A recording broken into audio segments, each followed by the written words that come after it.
Hello, everyone. This is Bill Holter here with my partner, Jim Sinclair.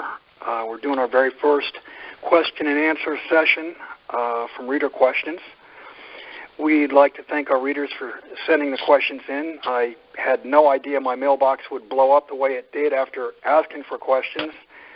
Our editor kind of chuckled and told me he knew it was going to happen. We got well over 100 questions in the first 15 minutes. In any case, we thank you for your questions. We've chosen a few, and hopefully we can sufficiently answer them. I'm here with Mr. Gold, Jim Sinclair. How are you today, Jim? I'm doing absolutely fine. When I take a look at those questions we have, you got a couple of whoppers there. Yeah, there are. You ready to have your brain picked? Okay, I'm ready. All right. First question is, I've been following some discussions regarding who's buying all the government bullion coins. There seems to be mystery and speculation that J.P. Morgan is doing the buying, causing shortages we've seen in the retail product. Where does that speculation come from? Is it private? The figures on who's buying this from the mints, are these not public records at all? Wouldn't huge buyers want investment silver such as large bars versus small denomination coins? You want to start with that one, Jim? Yeah, but Bill, you're the coin man in this partnership, so why don't you take a shot at it first, and I'll come second. Okay. The original speculation on this came from Ted Butler, and he speculates that J.P. Morgan has bought up something like 300 million silver ounces or 400 million silver ounces. I have to say, personally, I agree with the end of the question, wouldn't they want bar silver as opposed to coins? And I really don't, I don't see how they could buy 300 or 400 million silver rounds. For instance, the U.S. Mint and the Royal Canadian Mint, they only do about 45 million ounces each per year. So this, if you were talking about 300 million ounces, you'd be talking about 3 or 4 years, 100% of their production. So if this is the fact, I would think it would be in bars and not coins. Bill, I believe that the manipulators, the banks, the Fed, are not by any matter of means stupid. And you have to realize that the trillions that have been made in this wildness since 2007 have to be hedged in some manner. In other words, they know what paper is. They know how much liquidity is out there. They know that all this QE stuff is debt monetization. They know it never stopped. They know the future of the dollar. And I would say that any metals, anytime we're looking for why the market is devoid of physical, the answer is because huge interests are buying everything and putting it away. The guys that made the huge money in the equity market and bailed out on 4 stocks only. In other words, they ran the market up on 4 items and bailed out the rest. You guys are smart. They're not going to lose their gains. They're heavy buyers of silver because what everybody knows is silver is gold on steroids. So I would not discount the possibility that in whatever form it's offered, they're buyers. Good response. Okay, our second question is, Bill and Jem, is a surreptitious, unacknowledged worldwide geoengineering activity more dangerous to humanity than the central bankers' fiat currency debt creation activities? I think the former because it is destroying planetary life forms, while the latter will simply have a negative effect on the social order, impoverishing many, but not destroying the core of our existence. What do you think on that one, Jim? I think it's very well said, Bill. I don't see a difference. Okay, the geoengineering and the manipulation and the Fed and the major international banks. This is all part of one very large scheme. And it has to do with one world government and control over what eventually will be money and control over people. They'll laugh at us if we talk about chemtrails. But I will tell you, when those things play tic-tac-toe in the sky, that's not by happenstance. To a large degree, sure, it's the heat coming out of an engine, it's super cold air. But they don't go back that far. So as a pilot, my opinion is something else is happening. And I see all of what's going on as part of a dumbing down society, controlling lives, having serfs before we had a middle class, and the 1% of 1% having all of the buying power in the world. So is one worse than the other? They're all the same, Bill. I have to agree with that, Jim. Controlling finance or breaking the finances of the people is the same thing as controlling food. As far as for this question is concerned, geoengineering, GMO products, fruits, vegetables, etc., via GMOs are not going to reproduce. So it's a way to control the food, and it's a way to control the masses. Who knows? Maybe if we eat enough tomatoes crust with lobsters, we won't reproduce either. Okay, question number 3. If, in fact, the metals have bottomed, how many years before happy days are here again for the metals, i.e. a new high? I don't think, my thought on that one, Bill, is it's not far away, okay? I place it as 18 months, and I think the salient point of all this, I think we bottomed out at the end of July. The most important point is everybody calls this a gold bear market. What about it isn't? It's only a reaction in an enormous bull. It's going to prices few people expect. That is my position. I agree with that. I want to pick this question apart just a little bit because Sure. they ask how many years before happy days are here again.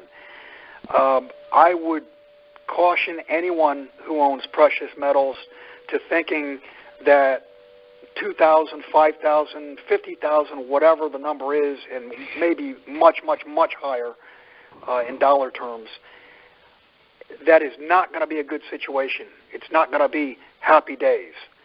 Will your gold buy more than it does today? Will it purchase more? Very likely, yes.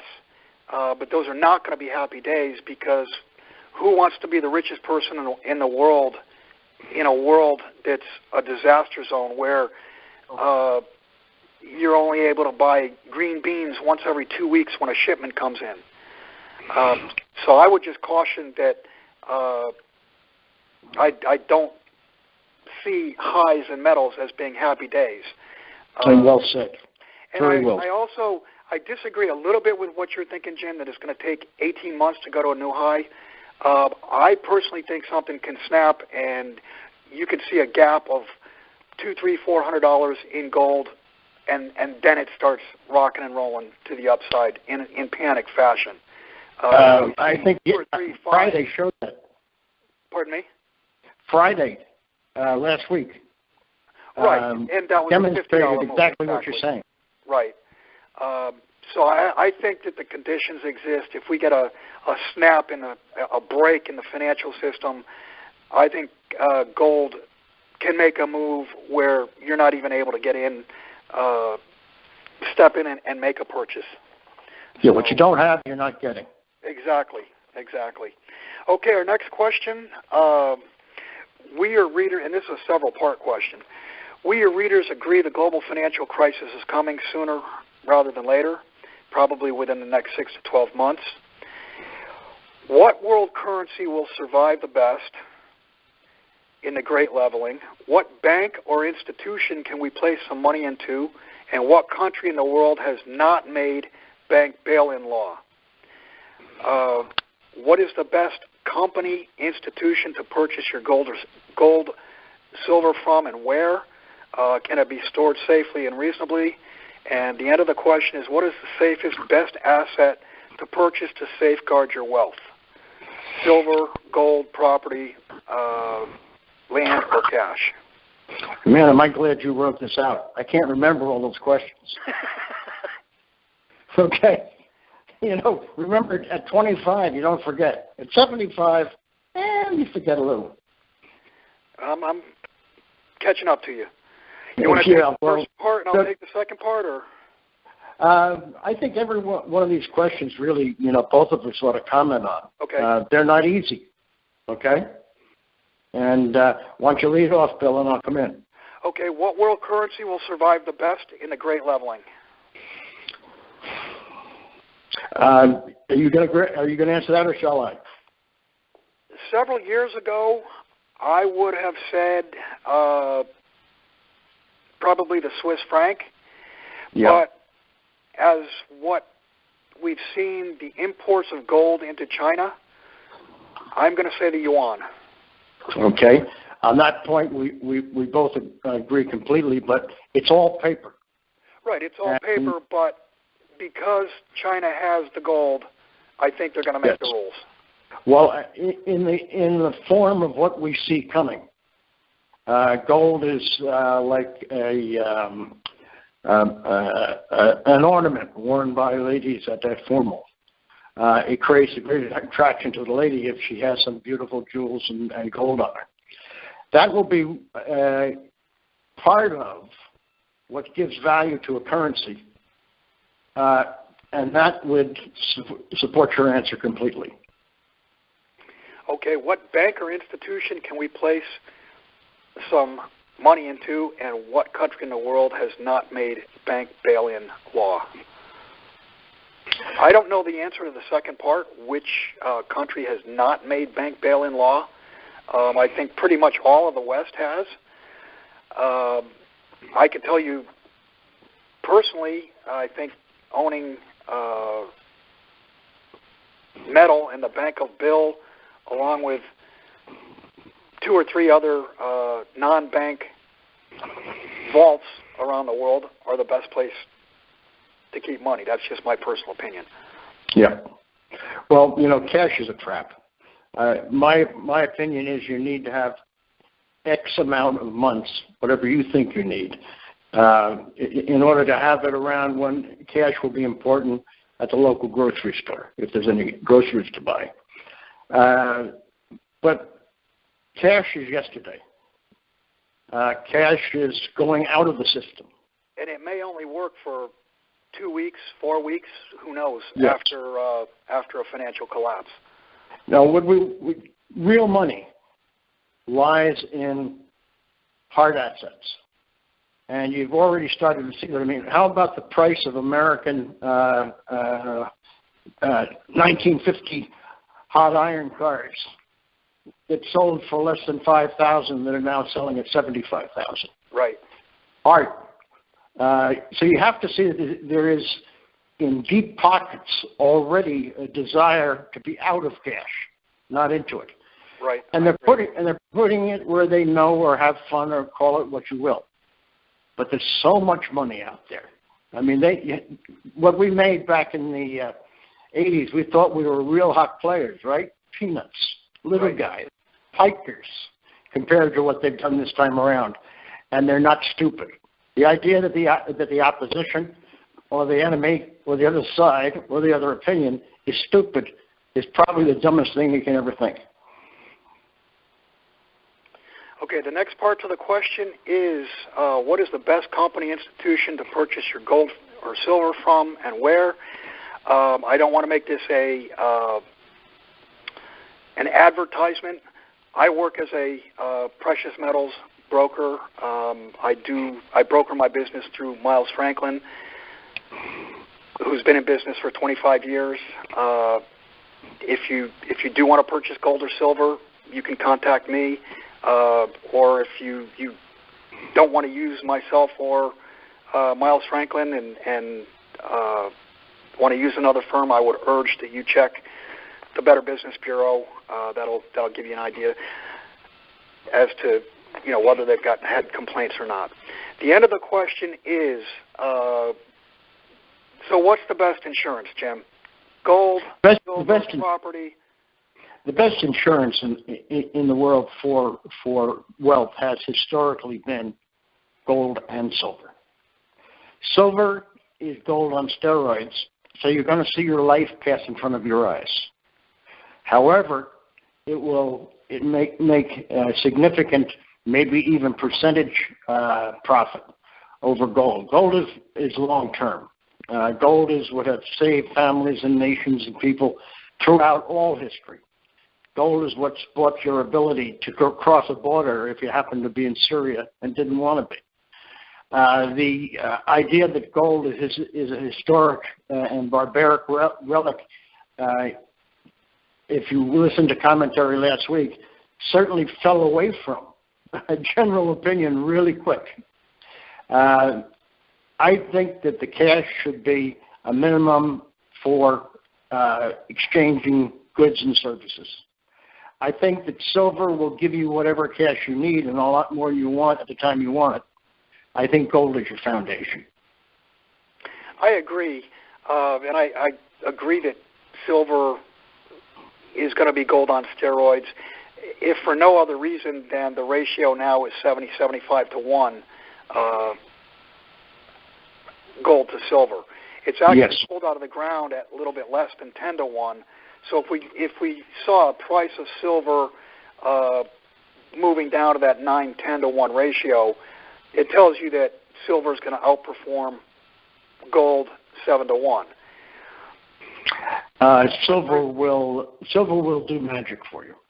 But there is at current prices there is a portability problem. Like you said, if you want to cross the border of Syria, you're going to do it with gold in your pocket, not silver, because you can carry 70 more ounces of gold, or vice versa. Well, you can carry 70 more times in fiat value in gold than you can in silver. Yes. So it's the portability problem. And as far as real estate is concerned, it's gotten to the point where there's some farmland, crop-producing land that's gone so high in value now that it's beyond the economic value of producing on it. And you can also have property taxed away from you. And, of course, the question is going to come, well, what about the potential of confiscation in gold? And I would say that's why you own some silver. And I've been for a long time favoring paying off your mortgage. And I believe there's a question coming in inquiries we have here that I can put emphasis on that. Okay, yeah, I think that's 2 or 3 questions down. Yeah. Well, here's a good question, Jim, and I wasn't sure that you even wanted to answer it, but here it comes.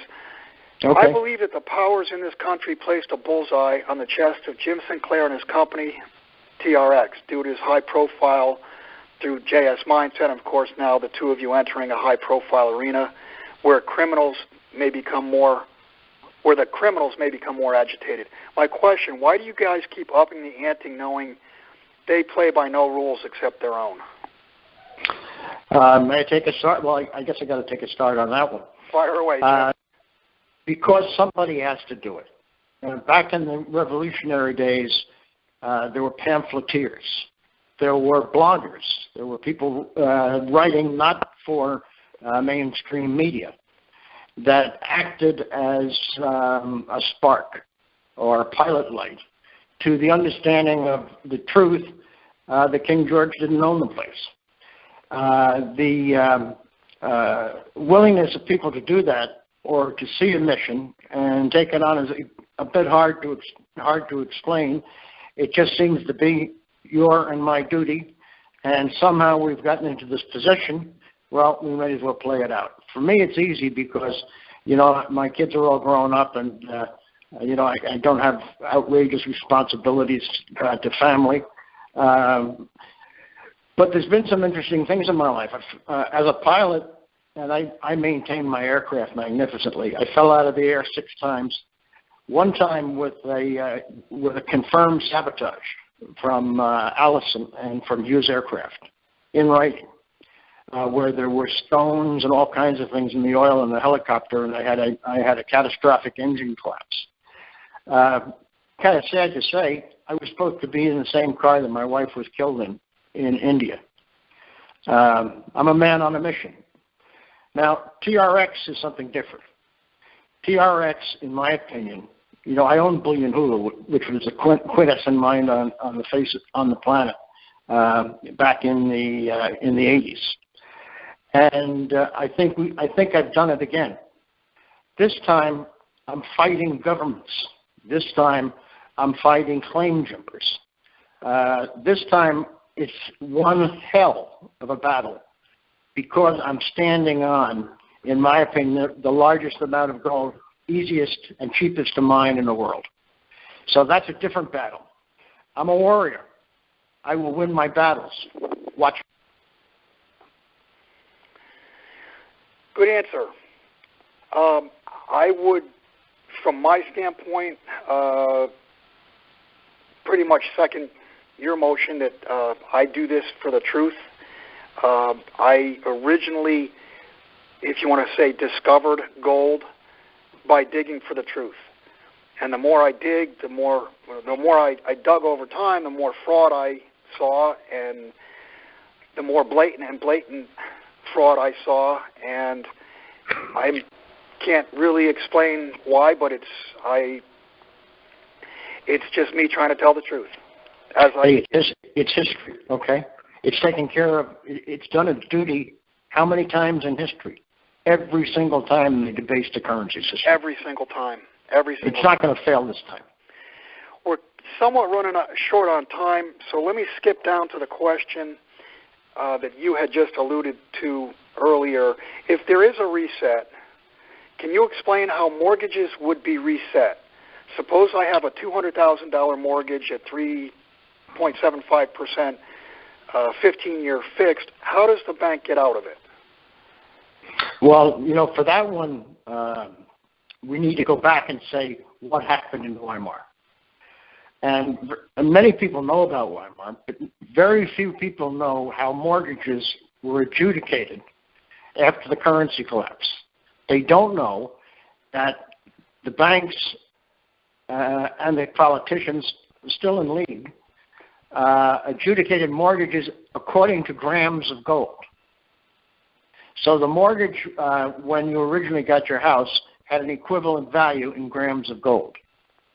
The appreciation in a gram of gold resulted in the appreciation of mortgages in the currency prior to the Rentenmark, which was what brought the situation to an end. In other words, the bankers didn't lose, and you can't think that your one maple leaf is going to pay off your mortgage. There's a lot of things to do, and in doing them, one of them is pay down your mortgage. And especially if we have a rise in gold, you would want to use that window to pay your mortgage down. Oh yeah, and with the rise we should get in hard metals, I think you'll wipe your mortgage out with a very small part of your position. Right, and especially we were talking just before the silver to gold ratio. It will be probably easier to do it with silver. Silver is a firecracker. Okay, I mean it is, as we've already seen, and we'll see again. The hunt high of 52 bid offered at 54 is going to fall like butter to a hot knife. Okay, we're getting a little bit short on time, and one question you and I had said we did want to talk about, because my last writing created a firestorm regarding the meaning of and the death of Supreme Court Justice Scalia. It sure did. I know. I mean, I've got I guess it's been on your site now for, 12, not even quite 12 hours, and it's been out public for about 6 hours, and I probably have well over 400 comments. In time, wait till you see what happens. In terms, and these comments have been throughout the whole spectrum. I would just simply, the one concern I have is, how is it possible that a Supreme Court justice could die out in the middle of nowhere? And I've been to Shafter, Texas, and I promise you, Jim, it is in the middle of nowhere. It takes you close to an hour before you see anything driving at 60, 70 miles an hour. Except the bunnies, the long-eared bunnies that continue to try and hide under your car's wheel. Yeah, exactly. How is it possible that out in the middle of nowhere, a Supreme Court justice could die and there be no autopsy? It boggles the mind, and it boggles the mind of the Washington Post as well, to get the definitions of how, talking to police, a doctor can sign a death certificate and no autopsy. Who were the police? Were they Texas Rangers, or were they the local sheriff? As I understand it, Jim, there were two justices of the peace. And the other one is, why was his body taken by the federal marshals? Right. Okay? That has a great stink to it. And anyone who denies that denies it only because they have a political view that can't square with the possibility that the justice was killed. Well, right. If there was nothing to hide, then why not do an autopsy? I mean, I have to say it's as strange as the death of Osama bin Laden, but no body. Yeah. Well, if the Supreme Court judge was cremated, the point is made. Then you'll have your answer for sure. Yeah. If he's cremated, you know what happened. Anybody with a brain knows what happened. And I mentioned in the article, I did an interview, I believe it was 2 weeks ago, with True News, and I made the comment that we were one Supreme Court justice from this country being over. In other words, if one of the five, we'll call it 4.5 because Roberts voted twice for Obamacare, but if one of the 4.5 justices on the conservative ledger were to die or retire or what have you, it would be over. So, I mean, well, of course, the Constitution would be modernized then. Well, as I said, it will probably be ruled unconstitutional. Yeah. Well, you know, it's right now it's a paper full of holes. Pretty soon there'll be no paper. Okay, that just about does it. We plan to do one of these sessions once or twice per month going forward. It'll be part of our the premium page to the website. So please keep an eye out. We'll probably put an update up within the next week, 2 or 3 weeks. Thank you very, very much for listening. We enjoyed it. Thank you, Jim. And I had a good time, Bill. Thank you. Until next time, God bless. See you. God bless.